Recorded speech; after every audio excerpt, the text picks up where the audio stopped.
Hey everyone, Dr. L here with your week 13 video. So without further ado, let's jump into health as a social institution. In today's virtual lecture, I'll do housekeeping, review, lecture, exit pass, and reminders. As always, make sure you're emailing me ahead of time if you miss class for any reason. As you continue working on discussion posts, don't forget to follow the prompts and the rubrics, keeping in mind my AI policy that you can use it for editing and grammar purposes, things like that, but you shouldn't be using it to think critically and creatively for you.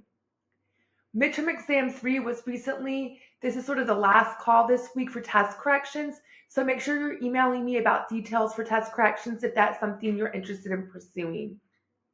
Your movie study guide 3 was due this past Sunday at 11:59 p.m.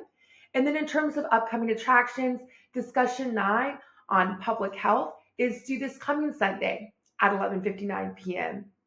As always, if you can think of anything you want to share with your classmates, feel free to email that to me or bring up at the beginning of our in-person class this coming week. Continuing on with review and check-in, make sure if you have any follow-up questions about midterm exam 3, you come prepared for our in-person class to ask those questions. You can also ask questions more broadly about exams and or test corrections. Remember, we have one more exam before the end of the semester, so have that on your radar for preparing and that sort of thing. You can also ask any questions about discussion posts. I've been using the rubric and the prompt to grade more thoroughly, providing feedback for individual students each week. So make sure you're taking into consideration my feedback, you're looking at your score for each of those discussion posts on eLearn, and you're asking questions as needed. All right. Before we jump into new material, I want to do a brief review of last week's topic, education as a social institution, which is covered in chapter 16 of your textbook. So this is a topic that we've already talked quite a bit about throughout the semester, especially because my own research focuses on higher education.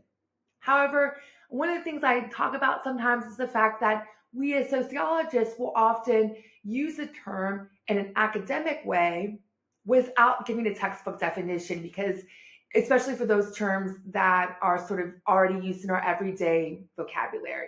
And so I would argue education is one of those terms.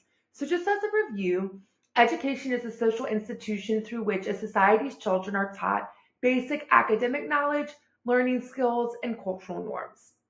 Now, we have two basic types of education that sort of happen within K through 12 settings and higher education: formal and informal education. Formal education is the learning of academic facts and concepts, versus informal education is education that involves learning about cultural values, norms, and expected behaviors through participation in a society. We talked a lot about this in our unit where we focused on socialization, right? Because a lot of the socialization that we experience growing up occurs in the K through 12 setting.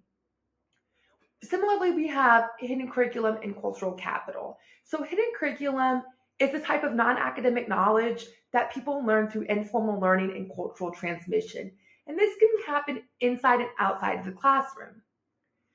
Cultural capital is one of those things that sort of informal education we learn, and that's cultural knowledge that serves metaphorically as currency to help one navigate a culture. Now, of course, this isn't an exhaustive list of all the key terms from chapter 16. This is just a review session. So make sure you're familiar with all of the key terms from chapter 16 for exam purposes. Transitioning into today's topic of health, first we have to understand, how does health and healthcare systems relate to sociology? Well, there's actually an entire subfield of sociology called medical sociology, where folks examine the systemic nature of how humans manage issues of health and illness, disease and disorders, and healthcare for both the sick and the healthy. And then from there, I think there's sort of three important sub-themes to talk about in terms of medical sociology: health disparities and outcomes based on structural inequities, the medicalization of folks from historically marginalized communities, and the lack of representation in medical studies and diagnoses. So we've already talked about that third one quite a bit.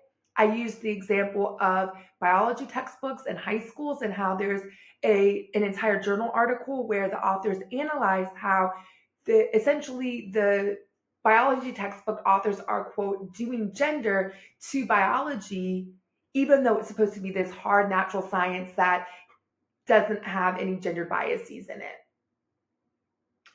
We've also talked a little bit about the first one, health disparities and outcomes based on structural inequities. We know that, for example, not all people are treated the same when they go to a medical facility to seek treatment. We know that life expectancies are different depending on your identity categories, things like gender, race, and class. And we also know that when it comes to things like pollution and our environmental aspects that impact our physical health, oftentimes those issues disproportionately impact low income areas. One thing we haven't talked about as much is medicalization of folks from historically marginalized communities, but we have touched a little bit when we were talking about the criminal justice system about the fact that as we've seen a decrease in mental health facilities in the United States, we've seen an increase in jails and prisons. So essentially what's happening is folks with mental health issues are, instead of going to a medical facility, are being incarcerated because their illness is being medicalized and sort of institutionalized. And we also know folks from low income areas, folks from historically marginalized communities often don't get certain diagnoses until they're incarcerated, until they're in some sort of formal institution, versus people from a more affluent background are more likely to get diagnosed with mental health conditions as well as physical health issues by going to a doctor and seeking medical resources. All right. So on that note, thinking about health and this idea of social constructionism, which is sort of this ongoing theme throughout the field of sociology, medicalization is the process by which aspects of life that were considered bad or deviant are redefined as sickness and needing medical attention. Medicalization of deviance is the process that changes, quote, bad behavior into, quote, sick behavior. And again, that's sort of something I already touched on the previous slide. Finally, stigmatization is the act of spoiling someone's identity. They are labeled as different, discriminated against, and sometimes even shunned due to an illness or disability. And we have touched on this throughout the semester a little bit, thinking about ability as an identity category when we're talking about intersectionality. And so here you can see the image says treatment and support versus jail and punishment. Because when we think about health and the medicalization of deviance and all this stuff, we also have to have a conversation about the criminal justice system and the way that those two things sort of work in tandem, and at least in the United States. Okay, and then finally, we need to focus on the healthcare system. So unfortunately, we also have to do that by talking about commodification, which again, we've touched on a little bit throughout the semester, thinking about other social institutions. But commodification very broadly is the changing of something not generally thought of as a commodity into something that can be bought and sold in a marketplace. And so, of course, if we think about commodification in health and our current healthcare system in the United States, we know that the healthcare system has been commodified. Quite literally, if you don't have health insurance through an employer, you have to go to the marketplace in order to purchase healthcare for yourself. And so we have private and public healthcare. In most Western societies, private healthcare being health insurance that a person buys from a private company. Private healthcare can either be employer-sponsored or direct purchase, versus public healthcare, which is health insurance that is funded or provided by the government. And of course, in the United States, we have way more private healthcare situations than public. But in many other countries, public health care is the norm, and folks expect that it's going to provide some sort of medical coverage, some sort of healthcare system on behalf of its citizens. So there's a real difference and disconnect with how health can look as a social institution within any given society.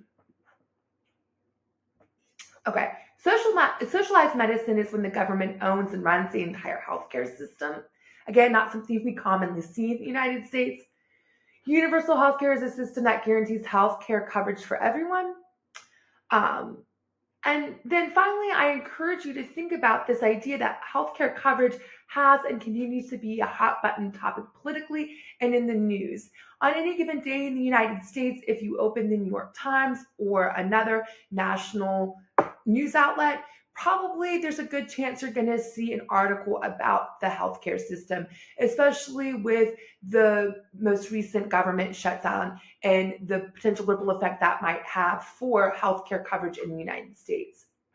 So, as you come prepared for our in person class this coming week, I encourage you to think about some of these questions at the end of this slide. Thinking about how have you read about some of these issues related to the healthcare system? Are there any changes you'd like to see in the current healthcare system in the United States? Maybe you had a health scare when you were visiting another country, you were traveling overseas. Perhaps you have exposure to a healthcare system in another country, and you can compare and contrast what that looks like compared to our current healthcare system in the United States. Okay, so that's all I have in terms of lecture. I will say for our in-person class this coming week, I will not focus too much on lecture because last week I experimented with an activity during class time, and the feedback I got from the exit pass was really positive. Students really enjoyed that. So for week 13 in our in-person session, I will be doing the same thing. I'm going to be doing an activity. I'll review some of the terms that I just covered right now, and then we'll go from there, and the majority of our class time will be spent on this activity. So of course, here are your exit passes for week 13. They will be the same links on the PowerPoint for our in-person class. And just as a reminder, keep reading the chapter on healthcare. Complete discussion 9 by Sunday at 11:59 p.m. Other than that, have a great week, and I will see you during our in-person session.